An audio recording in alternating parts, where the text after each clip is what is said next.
Good evening, everyone, and welcome to the Webster Board of Education June 3rd business meeting. Would you all please join me for the Pledge of Allegiance? Pledge allegiance to the flag of the United States of America and to the republic which stands one nation, under God, indivisible, with liberty and justice for all.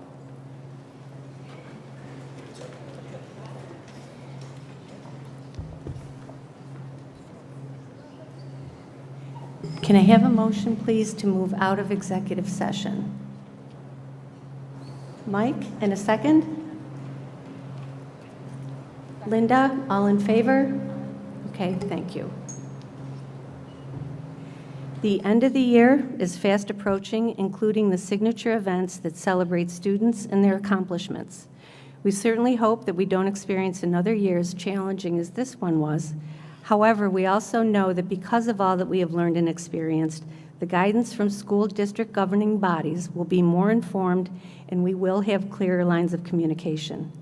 We expect guidance to be forthcoming that will inform instruction in the fall and any protocols. As we're speaking right now, there's advocacy around local control should a pandemic or other type of medical emergency occur. We will share this with the community as soon as we're informed. We would like to extend our sincere gratitude to all members of this district and those who worked through the challenges of this year and stayed focused on our common priority, our students. Moving on to the the liaisons to the board first. So we have a couple special guests. If you'd like to come forward to the table and address the board. Student liaison? Amy. Yep. Brooke, I think it's Brooke and Michael. Brooke and Michael, if you'd like to announce your name, our two liaisons from Schrader High School. In person for the last meeting of the year. We're very glad to have you. Thank you. You go first. So I'm Brooke. So our first news comes from Miss Henry, one of our guidance counselors, announcing that one of our students, Larissa Mitchell, was encouraged by her EMCC teachers to apply for and was accepted into the New York State Summer School of Arts program. Typically, it's a 6-week summer program that's held at an actual college. But this year it's fully virtual, but it's quite an honor to be accepted. We also have some news from Mrs. Woodward, one of our English teachers, sharing that the Rock and Roll Hall of Fame legend Steven Van Zandt is visiting her 10th grade remote class on June 8th to witness the work they are doing with the lessons from his organization, Teach Rock, and it's part of the Rock and Roll Forever Foundation. And also we have news from Scott Lasky, one of our technology teachers, that 13 of his students in their transportation systems class passed the New York State Safe Boating course and earned their boater safety certificate. Hi, everyone. I'm Michael Riddell. So we have a report from Mr. Waltman, who's a social studies teacher. Congressman Morelli did a Zoom call with his economics classes, and they discussed investing in markets, and they had that as a culminating activity for participating in the National Stock Market Challenge. The team actually finished 102nd out of 2,000 teams, so they did quite well this year. A report from Mr. Clare, who's one of our guidance counselors at Schrader, is that about a week ago, a couple of seniors, well, I shouldn't say a couple, all of our seniors, posted their destinations after high school on the board in the cafeteria, and it showed where they were going to college. A couple of our students are even going into the Armed Forces, into the Navy, into the Marine Corps, and into the Air Force as well. The colleges were very diverse this year. Some are staying right here locally in Rochester, and then others are going down south and then out west. And then finally, a report from our student governments. We're having our prom and ball tomorrow and Saturday, which we're super excited about. Even though we have obviously limitations this year. We're super excited that we can have it, and it's going to be in our courtyard. We're going to have a DJ, a photo booth, and it's going to be just as good, hopefully, as any normal prom or ball would be. So that's it for us. Thank you, and thank you. Thank you both. You can leave it right there. We've heard from you via Zoom links this year, and it's certainly much better to be in person. We appreciate that you took your time to be here and spend it with us. Thanks again. And welcome Amy from Webster Thomas. Good evening, everyone. My name is Amy Colley, and I am the Student Board Liaison from Webster Thomas High School. As the end of the year is quickly approaching, there are countless things happening in our Thomas building. Many of our seniors are currently at Camp Corey for their senior trip. Last week was the senior breakfast, where students were invited to share one of their final meals together as a class, pick up their yearbooks and ball tickets. Senior ball is Saturday, June 12th, and just 1 week and a half later, we'll be gearing up for graduation on the 24th. We are so proud of our 29 Thomas students who were recently inducted into the American Chemical Society. Their hard work and dedication has not gone unnoticed, and we are excited to celebrate with them. Last Wednesday, a select group of 9th through 11th graders were honored at our annual Titan Scholar Awards ceremony. On Wednesday, our Dream Club and their advisors participated in the Rock to Change Summit. This group of students and staff focus on our Thomas culture and how we can make improvements so that everyone feels like they're a part of the Titan family. Thursday, we held our 5th annual Shakespeare competition, to which Thomas senior Nathan McGaw took first place. On June 17th, 18th, and 19th, some of our students will be performing in Cabaret, which will be shown in the Penfield Amphitheater, and if you're interested, tickets can be purchased online. Huge congratulations to all of these awesome students, and good luck to those getting ready to perform. Now transitioning into sports, our boys track team has been on fire this season and continues to defend their 6-year streak of being undefeated. Our boys lacrosse team is also undefeated this season, coming out of a win against Canandaigua last week. A close game played out between our Thomas and Schrader girls lacrosse teams, with Thomas finishing up on top with a 14-12 win. Our boys golf team season has come to a close, finishing with a 3-way tie for divisional champions. Next week, we will be holding a signing day for our Division I and Division II committed athletes, and I'm proud to say I'll be one of the students signing in that. As the remainder of our spring sports wind down, we are encouraged by all of our student athletes' constant dedication to not just their sport, but also to their schoolwork. Now, if the board allows, I would like just 1 minute more, as this is my last board meeting of my high school career, and I have some final thoughts. In 9th grade, I was selected to present to you all. I remember feeling a variety of emotions: nervousness about speaking in front of a group, uncertain why I was selected over someone else with more experience. But I was excited for the opportunity to represent our Thomas student body.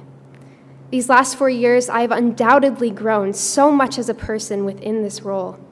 I gained experience in speech writing and delivery and received insight into the inner workings of a school district.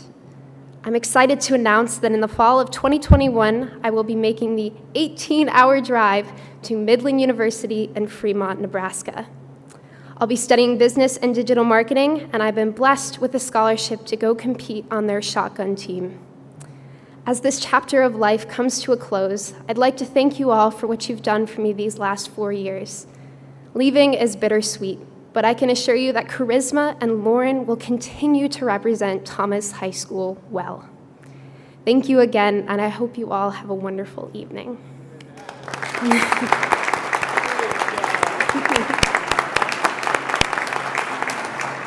Amy, it is us that have a thank you for you. You've spent many evenings, and you've done such a thorough and amazing job to represent Webster Thomas High School. We wish you well in the future. We know you're here with your parents, and I'm sure they are just beaming with pride at all you've accomplished. Thank you so much. Thank you.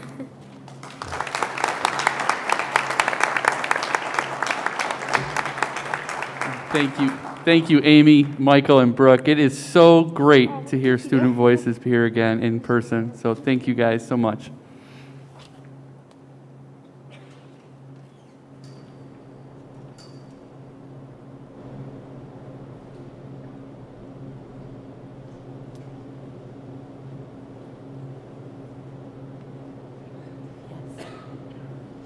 Hi, welcome, Joan. So good to see you. Thank you for being here. Wonderful to see you guys in person. It's wonderful. It's going to be hard to follow Amy and Brooke and Michael, but I am going to try to tell you about all the things WTA has been doing. I could be here for hours. You guys know I could be here for days, and it wouldn't be done. We have over 800 members who are working so hard.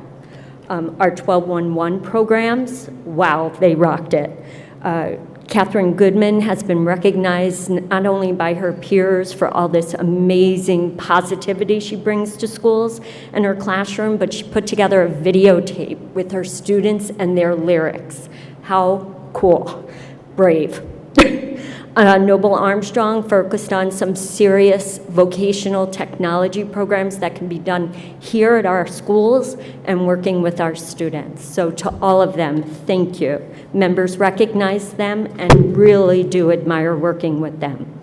Our elementary schools, they continue to think outside the box. We have librarians reading virtual during lunchtime to give students and teachers a moment to breathe, to eat, and have fun.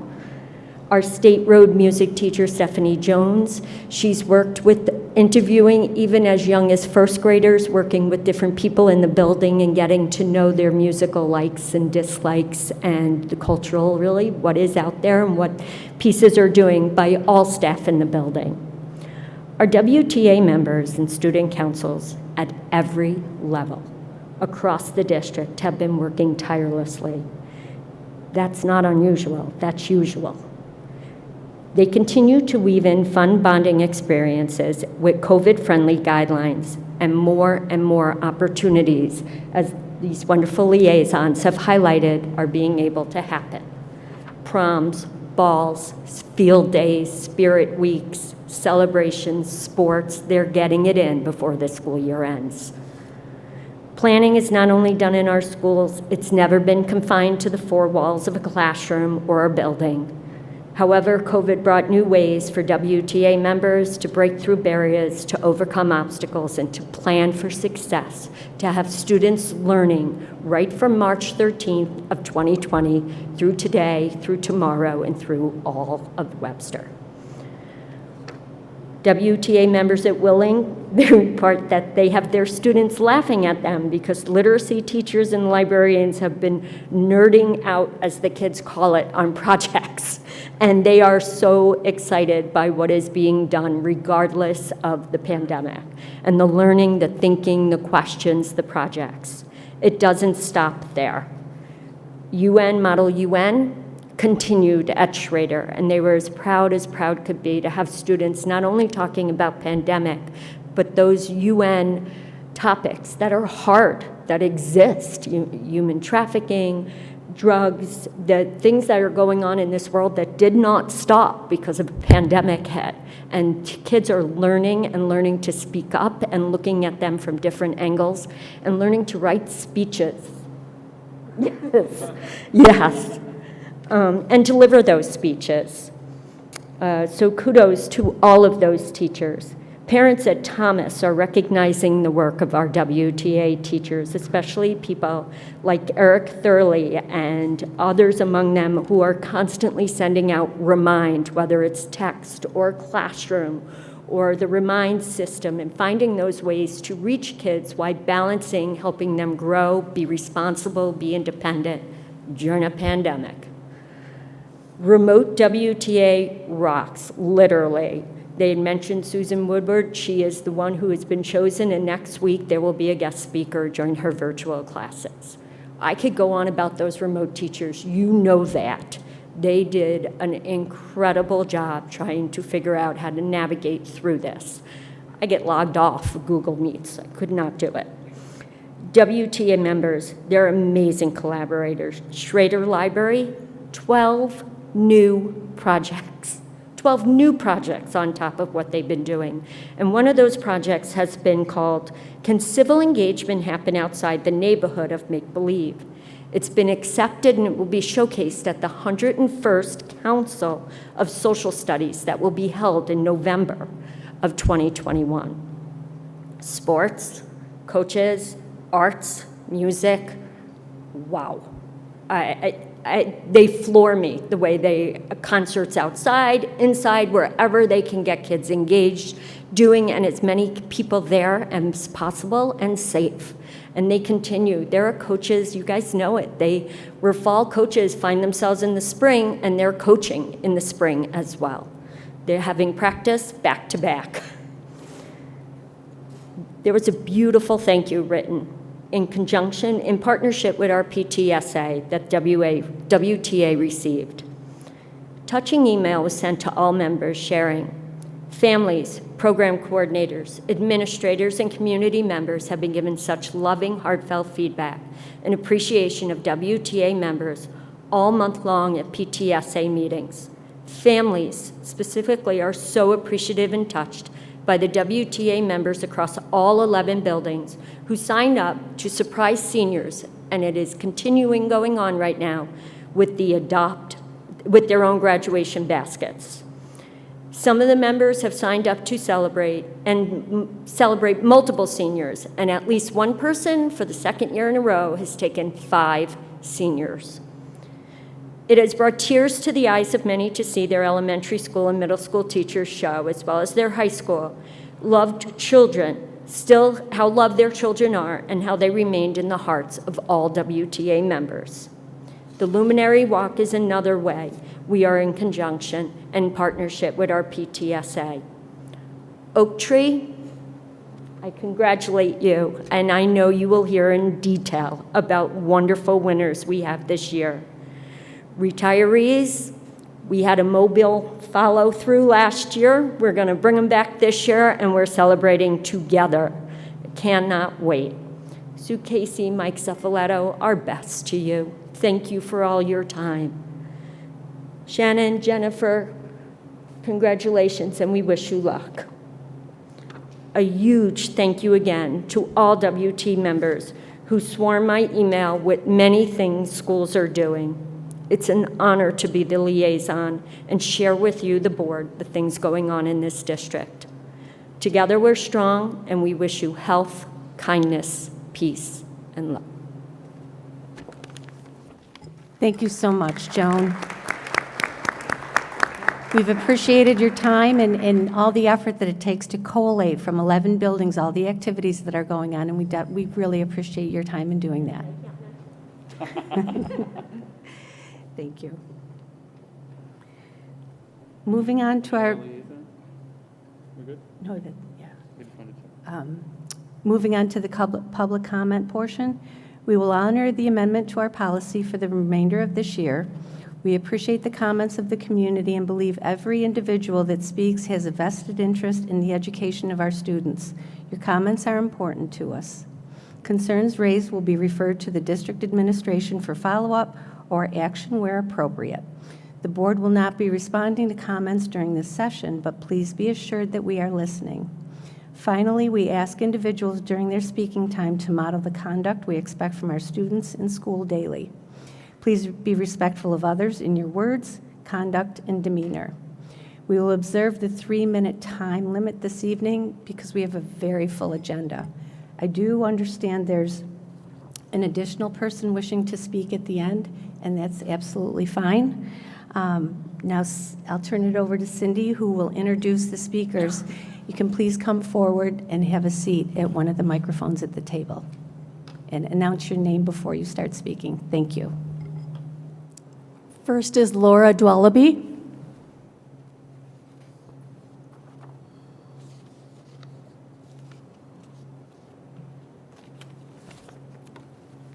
Next is Jennifer Fonseca.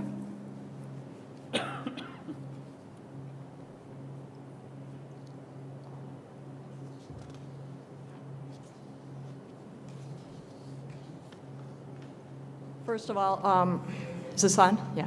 First of all, excellent speaking. Oh, thank you. That was great, as well as from the Schrader. My name is Jennifer Fonseca. It was Winston Churchill who is accredited with this quote: "Courage is rightfully considered the foremost of virtues, for upon all others depend." And it is with courage that I and others tonight are attending this meeting and addressing the board and community about crucial and critical information. In an interview this week, Lieutenant Governor Mark Robinson of North Carolina said, "Critical race theory is being used not only against our students, but also our teachers." If you take CRT as it is applied now and take some of the ideologies that were pushed by groups like the KKK and other hate groups, you can almost set them on top of each other, and they mirror each other in the way that they divide and the way they demonize people by race. To introduce a program that will drive us backwards and apart, to teach our students that the thoughts in their heads are automatically bad because of the color of their skin, is absolutely ridiculous. And this is being driven by the Marxists who want to tear our country down and rebuild it in their image. Critical race theory also embraces the idea that there's more than two genders and that children are capable of determining their identity at a young age. To deny this to a child would constitute as being racist and endangering their child's identity. Parents, please beware of the comprehensive sexuality education program. CRT is a dangerous and destructive indoctrination that is meant to destroy the family unit, Christianity, and our freedoms upheld within our Constitution. It is meant to destroy our nation through the 7 pillars or mountains: family, religion, business, education, media, government, arts, and entertainment. You and I are in a battle to uphold the pillar of pre-K-12 education. This is a very dangerous political and cultural shift that is permeating all areas of our children's education as soon as they enter the doors of our schools. And it's eroding the rights of our parents to raise their children in the way they choose, whether it be building character, family morals, values, and being raised based on their religious or Christian biblical beliefs. If this political socialist view is not challenged and eradicated, it will ultimately destroy the freedoms in which many men and women before us have fought so valiantly. What can we do to stop this? The Board of Education, you can be the heroes from within. You have the power and influence as representatives to the taxpayers and residents who voted for you. You do not need to serve public or special interest groups. The New York State Ed Department has rolled out its expectation that all school districts will develop policies that advance this idea, as stated in lines 204, 205 of their framework and publication, New York Schools, A Call to Action. Teachers, you have a voice. Don't be afraid. I'm sure some of you are closing your doors. Excuse me. I'm sorry, I need to remind you that there's a 3-minute time limit and that you've reached it. Let me just finish then Thank you very much. I'm sure some of you are just closing your door. I urge you to continue to teach with passion and compassion. Teach that build children up and build character, and motivate students to succeed and be proud of who they are, no matter the color of their skin. Stay true to who you are and why you chose this profession. Choose to be one of the courageous. Parents, you must protect your children. Please be involved. Please speak out. Do not feel helpless. We have the power. We have the ability to speak up. Take the action. Be vigilant of what your kids are looking at in school, at home, on their device, in the resources, in all of the materials. It has inseminated every part of the curriculum and our daily life. You are their protectors. And reclaim the rainbow. Teach them about the science behind the rainbow. Teach them to be inclusive, but that we also have a rainbow, not just for scientific purposes, but that God put that rainbow there. It is His covenant to us. In the last 10 to 15 years, while we worked, slept, and enjoyed life, the fascists, socialists, and the Marxists, call them whatever you may, have begun to take over this last pillar of our society, and that is our family, by way of higher education and now in our public school system. So wake up, Webster, wake up, parents. Don't go down without a fight or we are making a sacrifice for this next generation. Our children are depending on all of you and all of us sitting behind me and those who are listening in. Please share this video with neighbors, friends, family. We need to get the word out. Our children are depending on you. Be strong. Be courageous, raise your voice. Thank you. Thank you.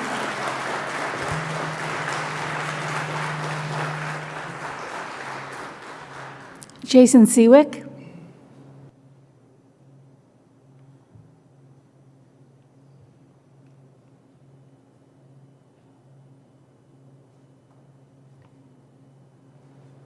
Is it okay if I stand here? It's completely okay.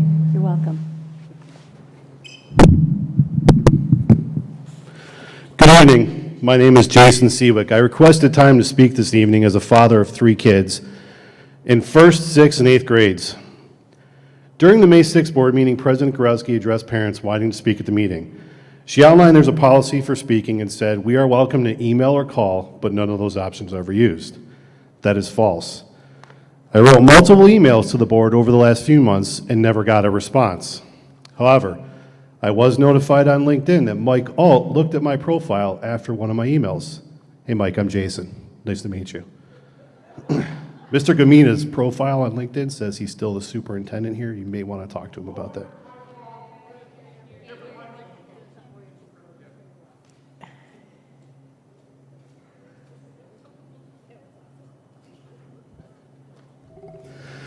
It wasn't until my email to the board on April 29th, which I also shared on social media, that I finally got a response. My perception is that President Gorowski is more worried about Facebook than she is about actual emails from parents like me.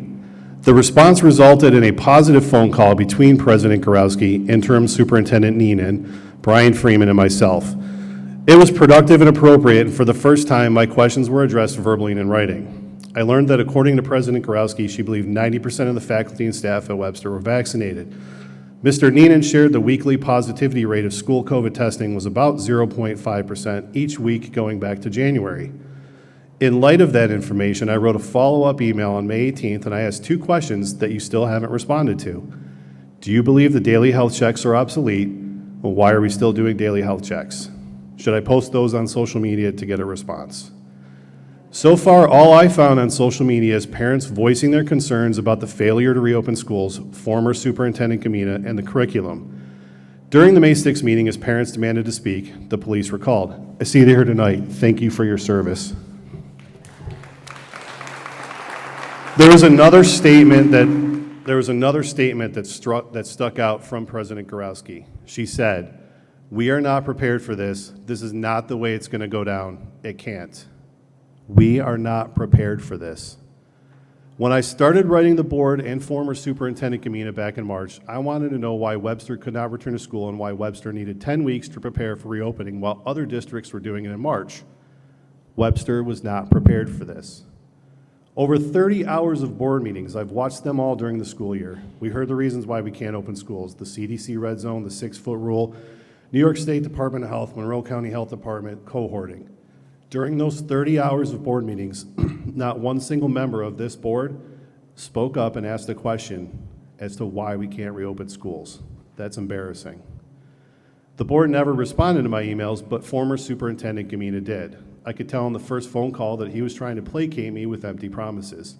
He told me he was going to submit reopening plans to the state over March spring break. After spring break, I asked him if he submitted a reopening plan to the state. He told me, "We decided not to because we know the state would not approve it. We didn't even try." What I'm really hearing is Webster was not prepared. Another thing happened on that May 6th board meeting that shocked me. For the first time in 30 hours of board meetings, a member of this board actually spoke up. I want to applaud board member Richardson for finding a solution to a problem. She motioned to amend the agenda to allow us speakers and diffuse a situation that President Gorowski was not prepared for. For months, you've started every meeting with a statement about misinformation and how you understand our frustration. I want to know what the misinformation is. I want to learn. The truth is, I don't think you can possibly understand how frustrated we are. How many people here tonight have kids currently enrolled in Webster? Raise your hands. Anybody on the board? 2. You might understand. I'm frustrated when my kids come home with headaches after wearing masks for 8 hours. It happens every week. I'm frustrated when my first grader has 3 recesses a day and he has to wear a mask outside. I'm frustrated he's coming home from school saying he doesn't like school anymore, and the kid's smart. It's emotionally, physically, psychologically draining for a 7-year-old to wear a mask all day. I'm frustrated I don't know what my kids missed this year and how it will impact them down the road in high school or college, and I'm frustrated with what appears to be a very toxic culture within Webster. But most of all, I'm frustrated with that all of our resources, our gigantic budget, our big fancy buildings, all our super smart people, the best we could do was get our kids in school 2 days a week. Webster never prepared. Look, I know the board cannot change policy on reopening or mask mandates, but I think what you fail to understand is that we're all here tonight because you are the governing body of our school district.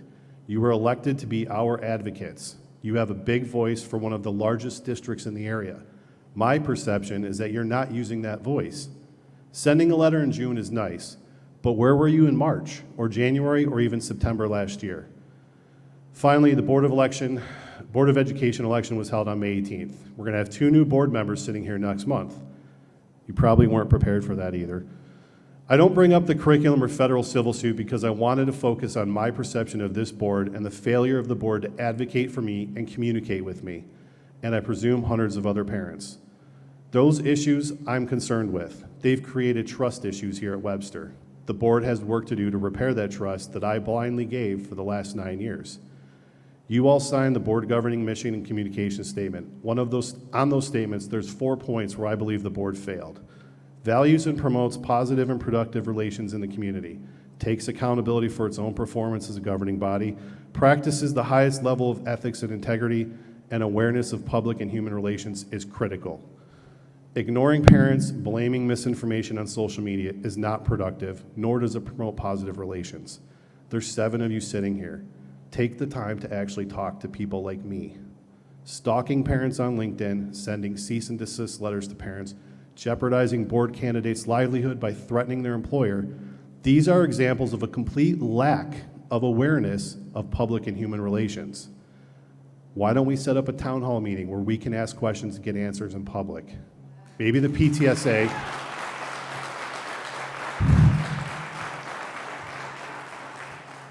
I think the PTSA is the place for that, but I have no interest in doing anything with them since they canceled the father-daughter dance. All of you are accountable for the toxic culture that developed under former Superintendent Gamina. You hired him, you supervised him, you managed him. He's literally your only employee. I find it hard to believe that none of you knew what was going on here, but we're going to know the truth one day. Accountability is a hard look in the mirror, admitting you made mistakes and learning from those mistakes. I do it all the time. I make lots of mistakes. My perception is you haven't taken that hard look in the mirror yet, and now you're tasked with hiring a new superintendent. I don't trust you to make that decision.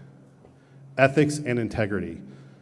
The entire board should go spend time with Mr. Graff. Our very own state road physical education teacher has instilled the definition of integrity in every kid that walks through his gym. My 7-year-old knows that integrity is doing the right thing when nobody's watching. The things I have heard from actually talking to parents, teachers, former teachers, and staff, not reading crap on social media. Former Superintendent Gamina was picking winners and losers in our district while you sat by and watched. You should remove that point from your board governing mission because I think it's a lie. Mr. Neenan, I am encouraged by your comments last week's board meeting about reopening. For the first time ever, I heard somebody in a leadership position use the words "get creative." I loved it. You're getting the job interview of a lifetime right now, and I do honestly recognize your efforts. Instead of hearing, "we were not prepared for this," you're hitting grand slams talking about how over-prepared you will be for anything that comes our way. I appreciate that. You're saying the right things, but I also need to see some action. I want to hear about the plans and the backup plans. The goal is full-time mask-free school this fall. Anything short of that,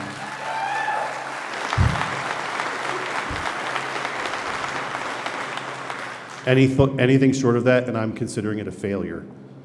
Everyone here should consider the results of this board election a referendum on the board's lack of communication, lack of transparency, lack of accountability, and complete failure in your leadership.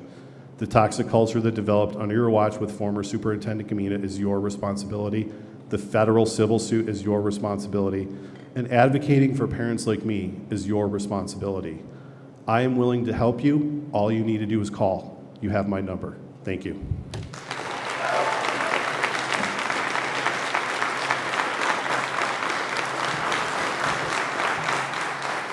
Thank you. Mark Agor?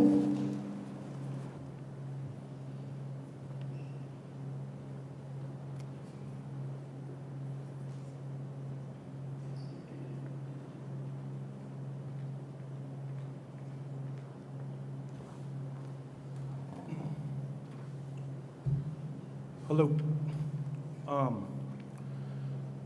Don't really have much to say. The biggest thing that I've got to say right now is just the letter that you guys sent out to Gillibrand and Schumer. I mean, we're past sending letters. Like, letters just are not gonna, how many letters were sent to you guys and you just sit there and ignore it? It's not gonna work. And like I said, you guys are either gonna become our target and fight with us, or you're gonna fight against us. People are organizing from other towns, and I'm telling you right now, like, you need to let us continually speak. You need to open up and have a town hall, because I'm telling you, like, I'm not normally cordial, and I'm calling myself cordial right now. I am ready to pop, and I, like, that police officer back there will probably know me, and I don't want that to happen, okay? And I'm not, like, no threat, okay? But this needs to change, and you guys need to stand up for our kids and stop this. You have to stand up for our kids. I'm sending 3 kids out of my 5 to public schools because you have all failed. You're not standing up for us. Do it. So, and that's all I got to say. But I just think we need your support. I don't want to fight you. I want to fight with you. And you're not doing it. Thank you. Thank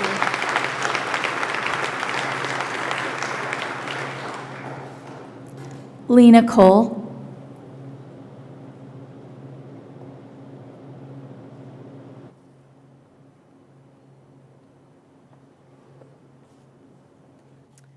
Hi, good evening.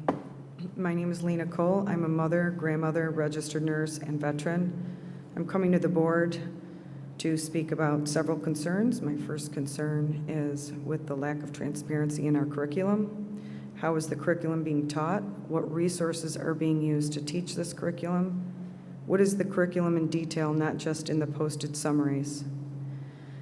Last meeting, Tammy spoke to the liabilities that the schools will have if they do not follow New York State guidelines.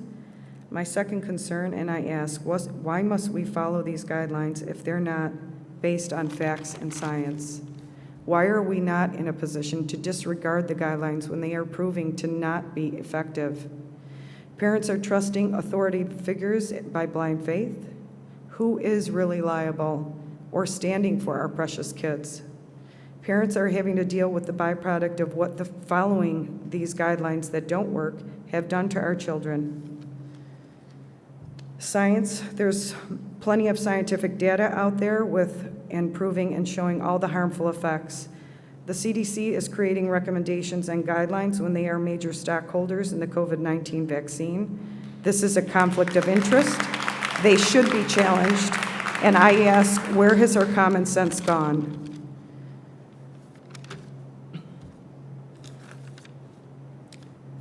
I beseech our school boards to advocate for our children and yourselves. Our 4 founding fathers and American soldiers fought and died for our freedoms and rights, and we the people should not be censored or shut down when we stand against medical tyranny that is slowly infiltrating our schools and places of employment. We need not live in fear, and please do not listen to mainstream media. Federal law protects against mask mandates, PCR testing, and any EUA product. Remove your masks. They're not healthy. They're not helping. Our schools are run by educated people that are supposed to be advocating for our children and leading, elected to protect, guide, and teach. We are trusting in you. These guidelines and unnecessary, unlawful mandates are instituting a false fear, not uplifting strength, knowledge, or truth. My third concern is about how we need to stand on and integrate what our history and Constitution was originally founded on, and to teach and train our teachers in that instead of the slow demise of our children's minds with the ideology of the euphemistic diversity, equity, and inclusion, which is the critical race theory that only supports the degradation of our freedom and constitutional and moral fabric that this country was founded on. I urge you, the board, we need you to wake up and snap out of the haze, stand strong for truth against whomever is opposing it. We need to all stand. Thank you. Thank you.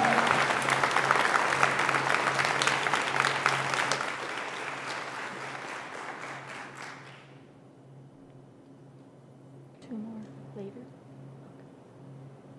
I was going to ask to take the place of the person who didn't show. Okay. That's okay. Please go ahead.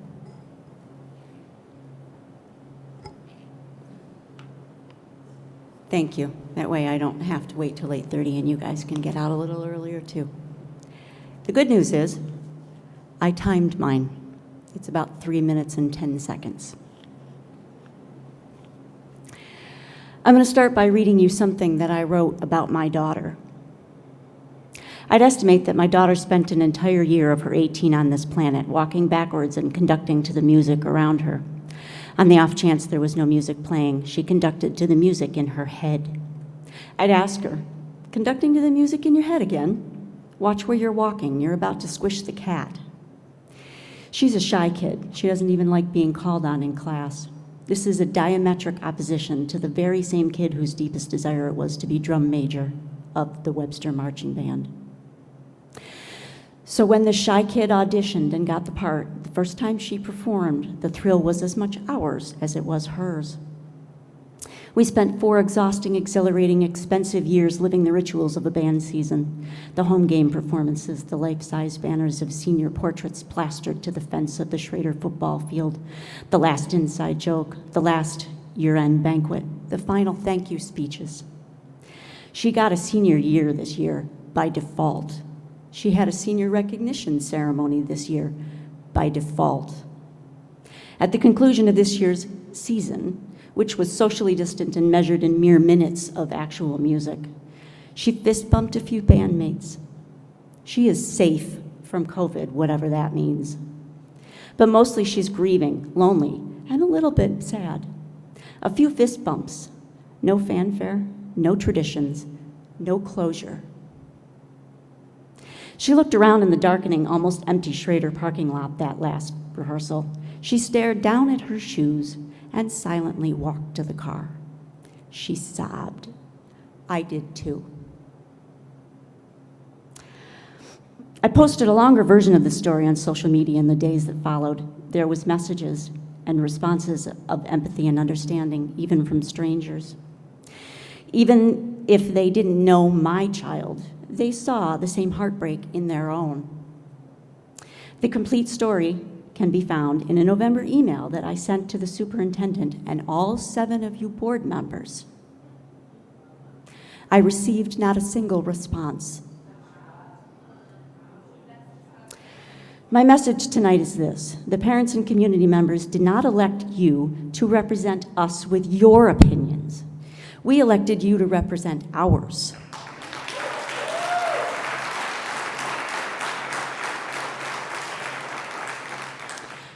We did not elect you to sell this community the policies delivered on high from NYSUD, the CDC, the Department of Health. We elected you to advocate for us to them. To do that means to have to listen to our concerns and advocate to those ends, even when it's not comfortable. In the fall, I anticipate a full return to school for all students, full time. Mask optional, no social distancing, no punitive policies for the unvaccinated, no vaccine mandate. Let me say that again. I can't believe I have to tell you that or ask for that. No vaccine mandate. Thank you. Thank you.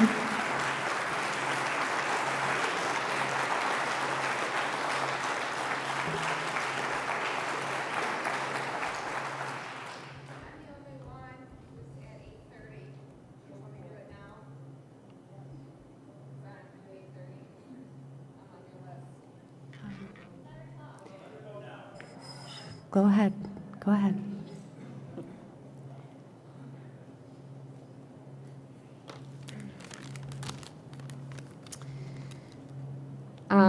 So I was here last week, and you've heard a lot of what I had to say.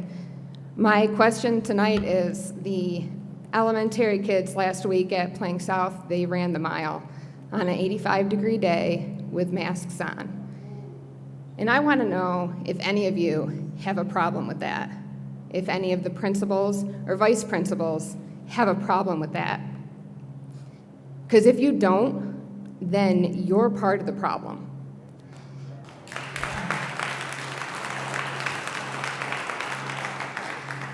And if you do, then you're part of the problem. Because you're standing by and watching the abuse happen and turning your head because you don't want to get involved. I know of 2 of your school nurses who will resign in the fall if you continue to enforce masking or enforce a forced vaccine. And how brave of them. It's so touching to see someone, anyone, standing up for these kids. They are willing to walk away from their jobs because they have seen enough. I know that field day is coming up, outdoor activity, lots of running around, and it's going to be 90 degrees. Will you be enforcing masks outside for these kids? Victor School sent out a letter that they will no longer be enforcing masks outside for gym and recess. Will Webster follow? Or do you need permission? When we spoke on the phone last week, you mentioned some kind of waiver that parents could sign, that they could take the risk for their kids being unmasked and unvaccinated. I know that you can't enact that on your own, but you can make it a discussion. You can get other superintendents to agree, and you can start being an advocate. I'm sure you're aware of all the lawsuits going on against area districts and statewide. Webster is no exception, and they are on it. Are you aware that masking kids during this pandemic falls under the emergency use authorization? That masking is experimental because there is no evidence to support that it halts transmission? What it does do is causes anxiety, fear, stress, and potential long-term effects of neurological damage due to prolonged oxygen deprivation.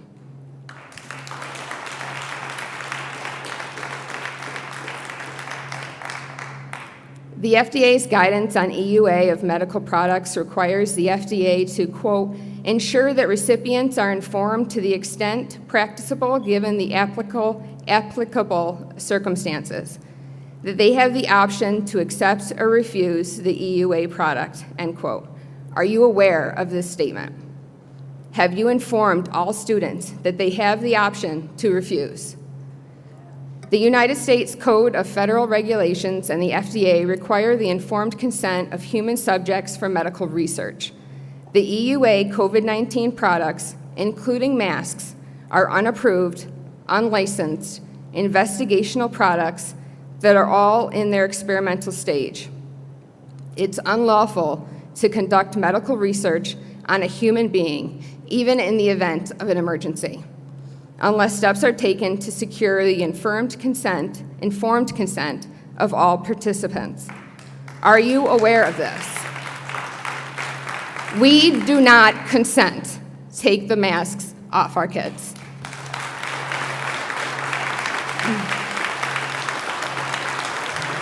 Thank you.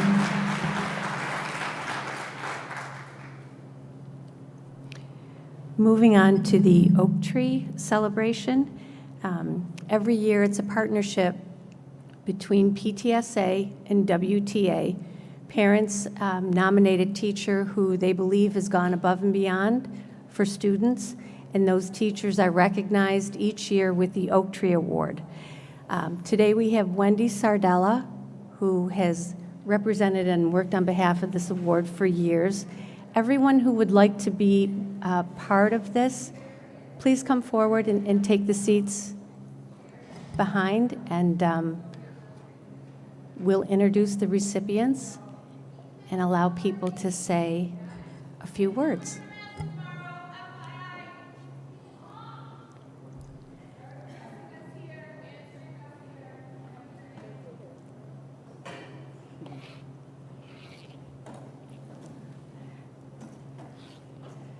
Everybody comfortable? Okay, thank you. Wendy, I'll let you take over and do the presentation. Thank you. I heard a very nice intro to this. Every year since 2001. Wendy, hold on just a second. Is your microphone on? It's got a beautiful green light. Okay. Very good. I'm sorry. The microphone. There is a green light, yes. It is. Okay. Shall I sit a little closer? That's great. Okay. Thank you. I didn't want to eat the microphone there. So every year since 2001, the Oak Tree recognition has been awarded to one elementary teacher and one secondary teacher, and this is a joint, it's a joint effort of both the Webster Teachers Association and the Webster Parent Teacher Student Association. And I'm very pleased to announce that this year's recipients are Jennifer Heafy and Stephanie Metz-Miller.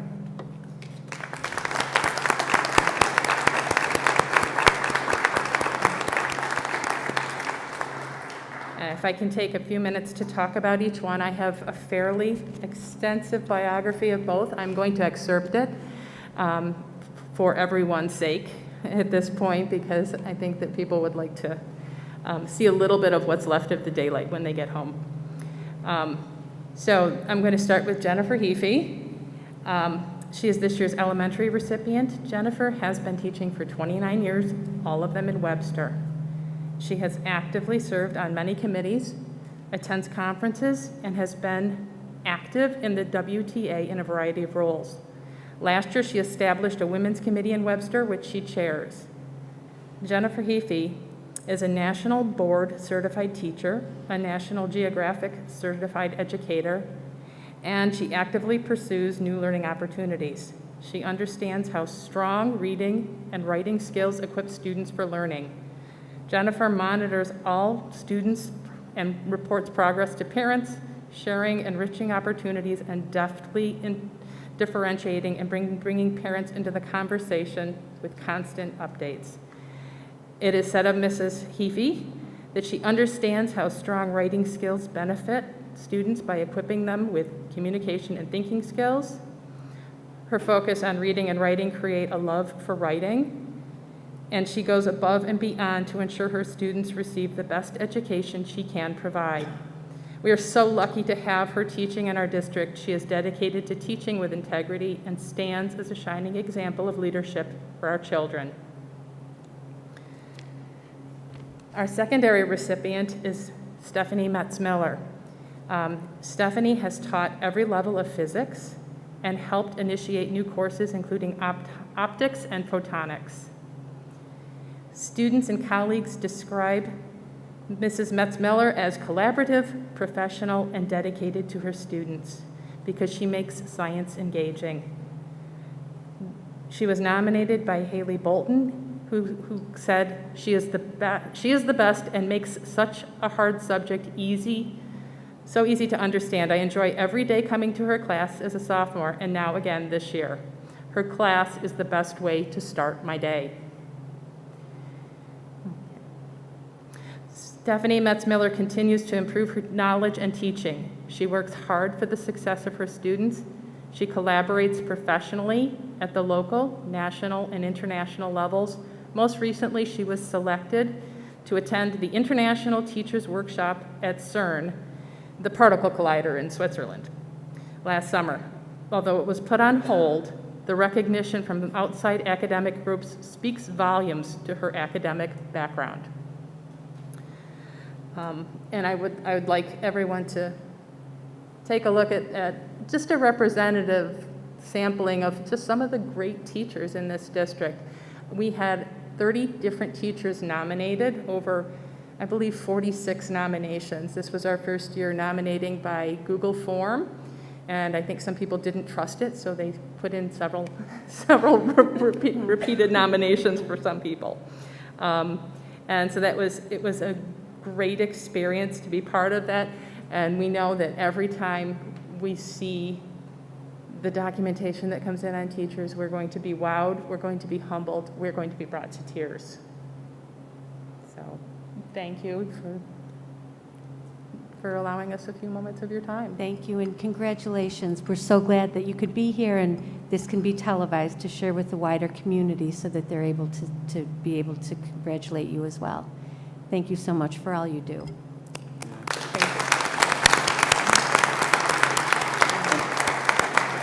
And I would add, oh, is it on? Hold on. And I would add to that as well. First of all, thank you to WTA and PTSA for this outstanding event every year. And to Steph and to Jen, you guys are wonderful recipients of that. And congratulations to both of you. It's always great to win an award that you're nominated for. So well done, both of you. And to Wendy and Lisa, thank you for organizing. Appreciate your work. Thank you. Thanks.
Thank you. I know you wanted to extend your personal congratulations. So next on the agenda is the report from the interim superintendent.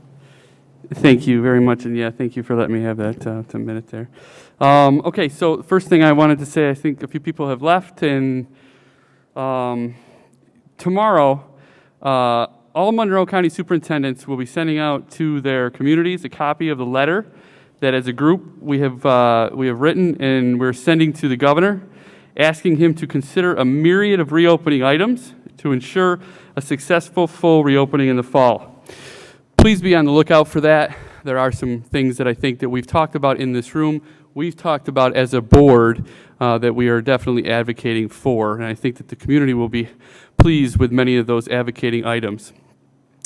All right, second, we wanted to share some exciting news for our youngest learners.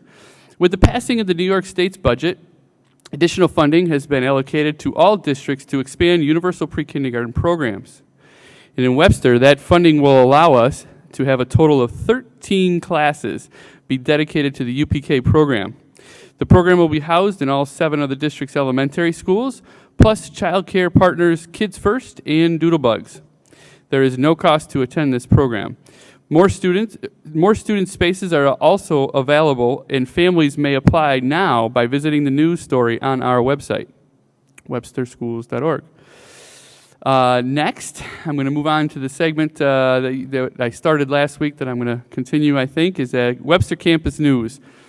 And so this week, I received a terrific email from Plank South principal, Mrs. Sullivan. I believe she was here, and she might have had to step out, but I know she was here at some point. But thanks for sending this email. And again, it was recently celebrating her students' reading achievements, among so many other highlights. This year, the building also identified students who started the year reading 1 grade level below, and there was more than 30 students that were in this situation. They experienced tremendous growth this year in reading thanks to their teachers and the support of their parents. She was happy to report that all are now reading on grade level at the grade level standards, which is an outstanding celebration. Thank you to our teachers and parents who continue to be true partners in their children's education.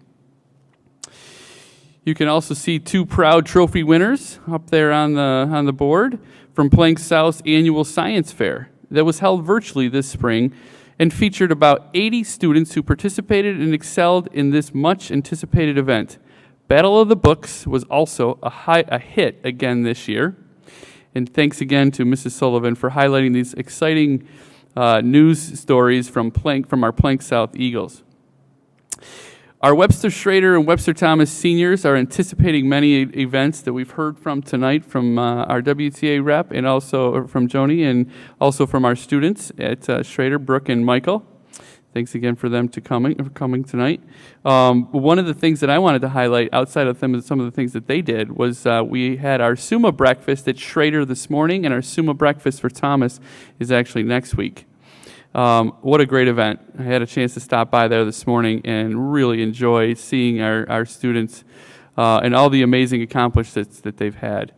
And lastly, but certainly not least, on Wednesday, June 16th, our seniors will have their graduation ceremony on Webster Schrader's football field, our athletic field, our stadium field, that's what we call that. And then also on Thomas's Stadium Field on the 24th. And both ceremonies will be live streamed on each school webpage via our district website. Stay tuned for that, and we will be sharing more exciting information around that. And that ends my report. Thank you very much. Now moving on, Mike Suffoletto and Sue Casey have served this district collectively for 37 years. Their accomplishments are vast and will leave an imprint long after that they move on and into the other endeavors of life that will lead them to. I know there's a few people here who wish to share some congratulatory remarks to Mike and Sue. Sherry and Becky, if you'd like to come forward, please do. They both have left indelible marks on this district. Mike with the art of teaching and his leadership and what he's taught all of us here. And Sue, of course, with her background in policy. They've been tremendous assets. So we welcome Sherry Johnson from Monroe County School Board Association, Executive Director, and Becky Schultz along with her. Thank you, ladies. Hi, you too. So I'm going to begin with Sue, and I was told to be short, so I'm going to be short. I know I got to see both of you at the annual meeting, and so Becky said, well, we'll just collaborate on one piece and share it out. So Sue, I'll begin with you because you and I began our board careers in the same year. I did the math. My sons were 11 and 14, and now, like your children, they're grown with children of their own. My 2 grandchildren are attending the same district my kids went to that I was on the board for. But my other 2 will be coming here, the first one this fall. And it is because my sons believe that this district is the kind of district that they had their own education in, that their children will receive a quality education, and that these districts are well-run. During your time, Sue, you made countless contributions to the success of this district, but beyond that, it's just been such a pleasure to work with you during our time together at MCSBA, through professional development, all of our advocacy, during your time as association president. Leadership comes in many forms, and yours has been with a quiet grace, but steadfast commitment to both public education in general and specifically to those who attend and work in this district. I know that our connection will not be lost, and neither will your advocacy for this district and public education for all kids. So we thank you. Mike, you served us as president for not 1 year, but 2 years in a row, on top of your leadership duties at the time here in Webster. I know that while you remain an ardent advocate for education, your heart needs to rest. That you've been able to do the work you have and made contributions that will remain is a true testament to the will that you carry inside of you. We will find ways for you to do what you want to do and still desire to do in a less stressful, more heart-friendly way. I promise you. But we will miss your kindness, your sense of humor, and your incredible passion at our regular meetings. So rest easy, my friend. So what I did is I went back and I copied your very first news scopes, that first column that you wrote the very first year that you were association president. So Mike, you have 2. In those, you both talked about change, about nurturing leadership, and the value of public education. And you have inspired countless other board members and leaders. So thank you. Thank you so much.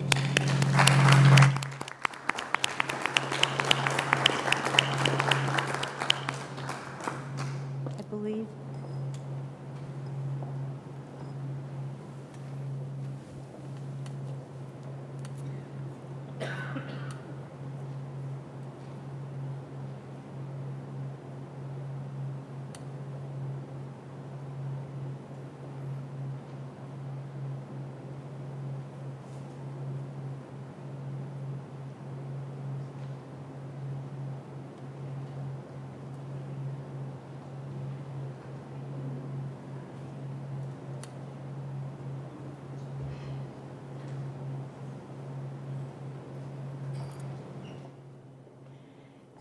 Thank you, ladies. You have extremely busy lives, and it was important for you to be able to be here and bid farewell to our 2 longstanding board members. Thank you so much for being here. We also have a couple other individuals who wish to share a few words. Kyle Cefaletto and Larry Wall, if you would please join us in the front.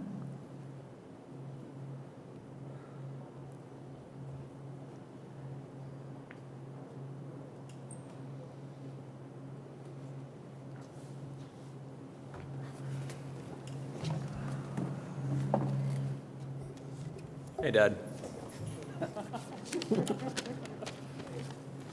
So there's a poem I read every year with my AP Lit students. It's Robert Hayden's Those Winter Sundays. And it goes, Sundays too, my father got up early and put his clothes on in the blue-black cold. Then with cracked hands that ached from labor in the weekday weather made banked fires blaze. No one ever thanked him. I'd wake and hear the cold splintering, breaking. When the rooms were warm, he'd call, and slowly I would rise and dress, fearing the chronic angers of that house, speaking indifferently to him who had driven out the cold and polished my good shoes as well. What did I know? What did I know of love's austere and lonely offices? So even though I'm an English teacher, I did some math too, and I figured that if you add the 13 years of schooling I received from Webster Central School District to the 14 years I've worked for the district, you get 27 years in which the majority of my days were spent in Webster schools. Now, each year provided something unique in its own way, but there was always something constant, and that's you, my father. And for as long as I have been here at Webster Schools, you have been here, leading me, molding me, training me. So this moment, your last time, it's a little strange for me. And for whatever reason, I keep thinking of something you said when you retired from teaching. It was my very first year teaching at Webster, and it was your last year.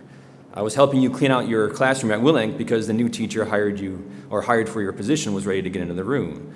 And I said something like, wait, we have to get everything out today? And you said, do you remember? You said, don't ever think that just because you've worked for 30 years that you won't be replaced in 30 minutes. You remember? Now, you always excelled at putting me in my place, but I want to tell you tonight that you were wrong. Sure, school will fill an open position. It has to. Someone will take an open seat on the board, but that doesn't mean replacement. I mean, think about how long it's taken the Buffalo Bills to find replacement for Jim Kelly and Marv Levy. Now, in all my life, I've never really argued with you because I learned pretty quick that doing so was always a losing battle for me one way or another. But I like this setup in which I have the mic and you have to sit silently. This is good for us. So I want you to know tonight that you were wrong. Of course, the show must go on, but the life work of a man cannot be replaced, at least not in 30 minutes. And I think ever since I heard you say that, it motivated me. Your statement certainly can be true, but if it is, then that's our own fault.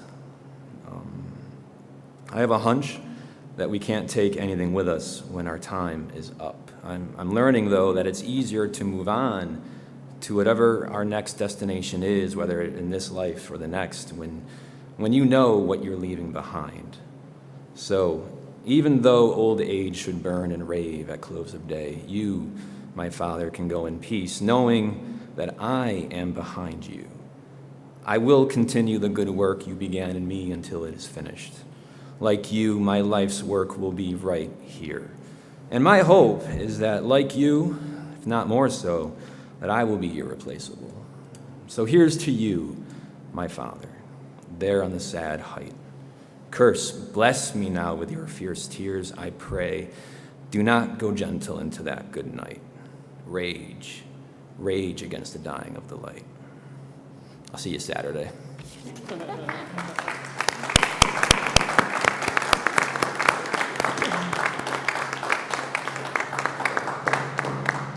I really can't follow that. But I'll try, because of Sue. It is an honor to say thank you tonight to Sue Casey on behalf of our Webster Central School District. For the last 24 years, you've offered your time and your talents in the service of Webster students, staff, and families. When one considers the normal time commitments of a school board member, evening meetings at least twice a month, school visits, PTSA meetings, required trainings with school board associations, and adds this to your 12 years as vice president, your 2 years as president, your committee work, your volunteer work with Monroe County School Boards Association, and multiplies this by 24 years, well, that's too much to add up. And it's time you could have spent on other things. Instead, you spent that time on all of our behalfs, and for this we owe you a debt of gratitude. Speaking of debt and of spending, you also shared your background in finance, working tirelessly over the years to ensure that Webster students graduate able to navigate the complex world of personal finance. The half-year course, Financial Literacy, is an assurance to us all that our students are well-equipped in this regard. Your real strengths, however, have to be your dual passions for policy and strategic planning. Policies make up the instruction manual for every organization, and anyone who has witnessed your zest for digging into the language of a complex policy to try and make it more clear knows that you recognize just how vital this often overlooked area of public service is. The experts define strategic planning as a disciplined effort to produce fundamental decisions. You've been a part of that effort here in Webster since its inception, and you've made sure that the discipline came in the form of truly seeking input from all stakeholders with no predetermined outcomes. I can recall an initiative several years ago to explore college career and community readiness of our students, and how the group of 50 or so people discovered together at that time that the most important piece for all three was social and emotional health. Our support of essential skills in every classroom arose from that work, And you were the one, as always, who made sure that the process was able to work in an authentic way. For your work on strategic planning and policy, for your commitment to financial literacy, but most of all, for your care, kindness, and hard work on our behalf, thank you.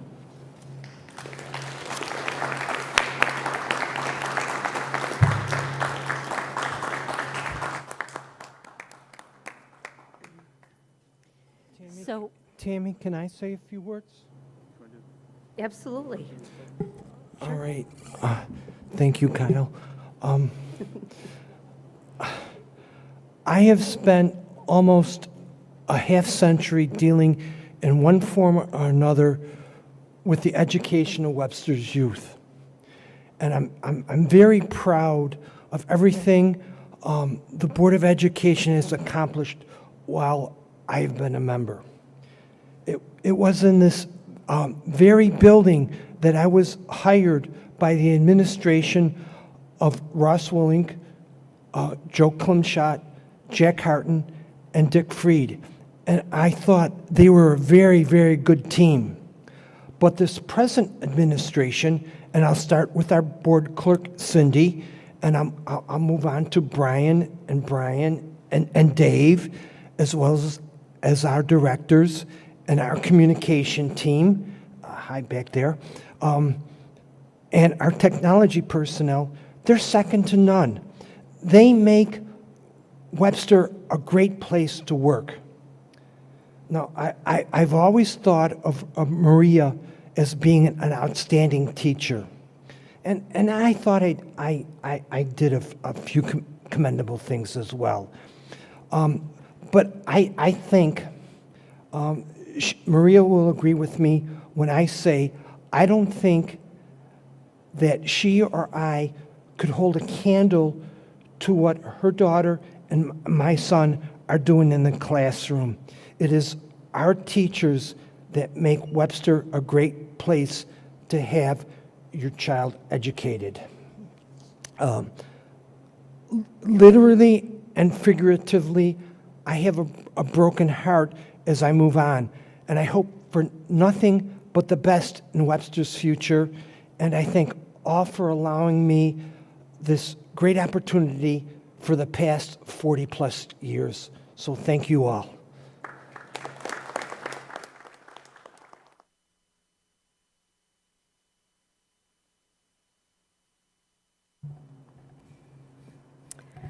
I want to thank the Webster community for the privilege of serving on the Board of Education.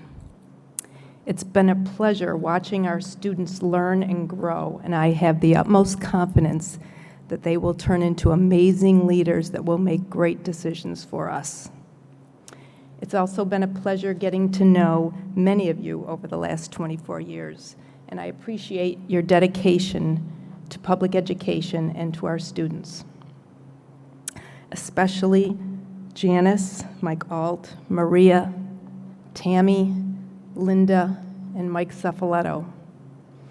Mike, you're a great board member, and you're a great advocate for students, and you're a great friend, and I appreciate that.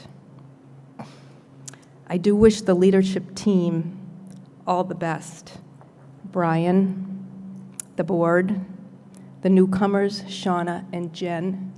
I know you'll have a challenging year, but I know it will be a rewarding year as well. And lastly, I'd like to wish all of the Webster students, each and every one of them, a bright and fulfilled future. Thank you, everybody.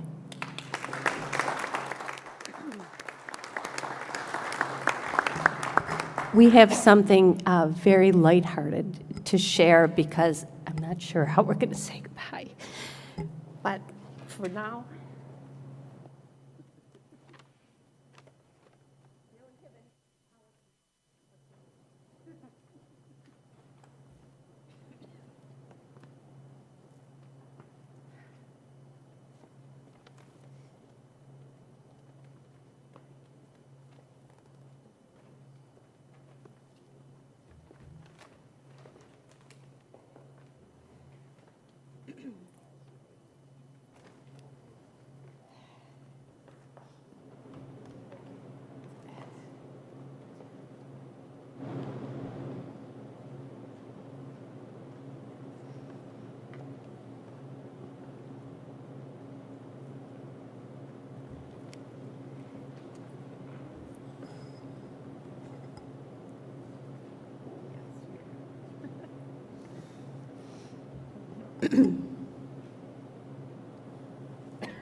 We do have one final surprise.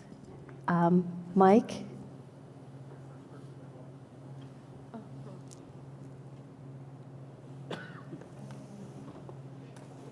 Brian was showing him something. We do have a friend from far away who has a few words for you. Yep. You know, Mike and I go way back. In fact, Mike was the first person, you were the first person I ever met at a Monroe County School Boards Association meeting and information exchange where we all get sent when we're rookies. And I think you were probably a year or two into your term, but it was great to see you and see your energy. And that's when we first got together around 2010. We went from there to the legislative committee, and we really thrived. We did lobbying together in Albany. And then lo and behold, we both became board presidents. Myself as president of what you called Webster South, and myself as president, or you as president is what we called Penfield North. And that was your terminology that you created. We had a lot of breakfast together. We talked about a lot of common issues. And, you know, you had so much experience that you lent to me, which was great. And then all of a sudden we became officers at the Monroe County School Board Association. And, you know, we have Sue Casey to thank for that. I know Sue's in the room, and good or bad, we did our best, Sue, but I was president and you became vice president. And, you know, I asked about 5 people first and they turned me down, and then I got to you, but just kidding. But we had a great go of it. And every discussion that you led, either place, always centered on the best interest of your kids. And that was the best thing. And even when we were at basketball games between our two schools, we talked about that. And, you know, leadership was a big part of what you do. So even when after your first incident, I think you were still focused, and we still laughed. We laughed about Mark Vukanovich sending you with a box of Omaha steaks, and we didn't know, you know, if it was your heart or whatever. And Mark thought that was a good thing, and we're like, "What are you, crazy? You sent the guy steaks." So, but it's your time to go over the wall, as we say in the business. I did it. You're doing it. You're doing it mostly of your own choice, and I think that's fantastic. And, you know, I hope the leadership trend, you've given almost 50 years to your school district between teaching and otherwise, and I hope that can continue with the other board members. And you know, things are critical these days, and I know it'll be hard to follow up after you, but I think it will happen. So I hope to catch up with you when I come up north. Maybe we can have lunch with Sherry. And, you know, I'm glad to see you on your feet, but taking it easy or going over the wall. As I've said, in our business, we're out, and there is life after school boards, I'll tell you that. So congratulations again on a great career, and I'm glad you're being honored tonight. And as I've always said, hopefully you can keep the wind at your back. So congratulations and enjoy. Take care. Great. And thank you, everyone, for speaking on the behalf of 2 amazing people, also 2 amazing board members. So Sue and Mike, I know Larry and Kyle, you said it all. You summed it up in so many ways of the accomplishments that you guys have had. But again, going back to the people that you are, you guys are amazing, you know, family members and whatnot too, that have always been role models for us. So thank you guys so much for everything you've done and everything you've brought to our district and our kids. Absolutely. Thank you, thank you. Okay, back to business here. We have a bond resolution.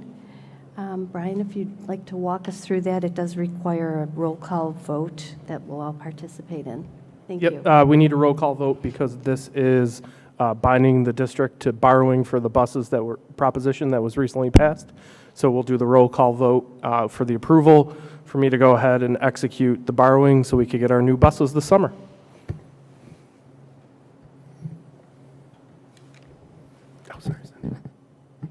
Okay, and Cindy will do that. Thank you. Okay, can we have a motion and a second, please? Can we have a motion, please, to accept the bond? Okay. Saf, a second? Sue? All in favor? Aye. Thank you. The bond resolution. And we'll go one by one. One by one. Okay, Thank you. Tammy? Yes. Linda? Yes. Mike Alt? Sue? Yes. Janice? Yes. Maria? Yes. And Mike Suff. Yes. Thank you. Thank you. Moving on, we have the Webster Central School District Safety Plan, and Neil Flood has joined us this evening, as he has for a couple evenings lately, and we appreciate your presence and your leadership. Thank you. It certainly is entertaining to be here, to say the least. Sue and Mike, I just wanted to take a second to thank you for your support of the security operation over the years. It hasn't gone unnoticed, so thank you. I certainly don't need 15 minutes to talk about the plan. As most of you know, the plan really hasn't changed from this year to last year. The district plan is a public document. The building level plans are confidential documents that we file with the state. This plan is on the website. We will put the new SRO agreement in it when we get it from the town. I spoke to them yesterday, and they're fine with it. They just need to be signatories, and we do, and then we'll include that in the plan. We also will include the pandemic plan information the board's already approved when we put it back up on the website. So there's really no changes to the district-wide plan. I don't think we need to make any. It's reasonably comprehensive. I know most of you have read it, so that's pretty much all I have. I know we need to, I think, to do a 5-minute public hearing as part of the process, so whenever you want to start that clock, it's fine with me. An annual review. Does anybody have any questions that you'd like to ask? So Neil, just Mike? a question. Are there elements of the plan that we actually drill or practice, like lockdown? So the state requires us to conduct 8 fire drills and 4 lockdown drills at every school every year as a requirement. So we do practice those, yes. This year it's obviously been a little challenging with mixed scheduling, but we do practice those. We have to. And then we have to report to the state the actual dates that we do those as part of the information I provide over the summer. Thank you. Sure. This opens the 30-day window for comments. Right. This is just the kickoff. So we'll be back with the finalized plan at the reorg meeting in early July, and then we'll send that final plan on to the state. Yeah, Okay. what happens is the plan goes on the website, and we actually just provide the state the link, and they will actually go and look at it. Last year, they actually looked at it and called the district about it, so. And they were very positive with our SRO program especially, so kudos to Dave and Matt for their work in the schools. Absolutely. Does anyone else have any comments or feedback? It is a great read. It really is. You can't read it at night because you won't sleep, but it is a very comprehensive and well thought out, well-researched plan, and we're grateful for all the effort that goes into that, as well as the efforts of the SROs. We're, as a district, very fortunate to have their service. You know, they mean a great deal to the students as well, which is a key part of that relationship. Anything further? Okay. Yeah, I mean, I don't want to take away from the board, but I just want to recognize Dr. Flood here, Mr. Flood, and our SROs are here tonight as well. Thank you guys very, very much for everything that you do. I will absolutely take you guys over any day of the week. You guys are fantastic, and you do keep us. We are so pleased and honored to be able to have such a great security team that we have across the district. Thanks, Neil. Thank you very much, Dave and Matt. And team, I know a couple others, so I can't see them all right now.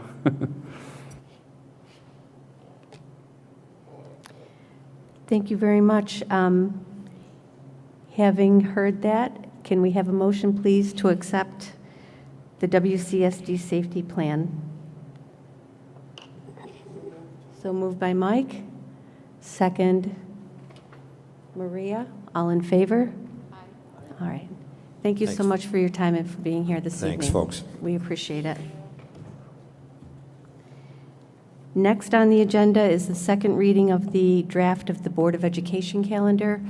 And what we'd like to do is table any approval of the second reading to make sure that we're entertaining perhaps a different evening. We're entertaining the feedback of our 2 new board members and want to make sure that what we do involves everyone and that we're all comfortable with that decision. The calendar dates generally involve a workshop and a business meeting at each month, and then, of course, that's all public. So with that in mind, we'd like to reconvene and revisit our plan, update it once we've had a chance to meet together. Okay, thank you. Next item on our agenda are the board reports. It's been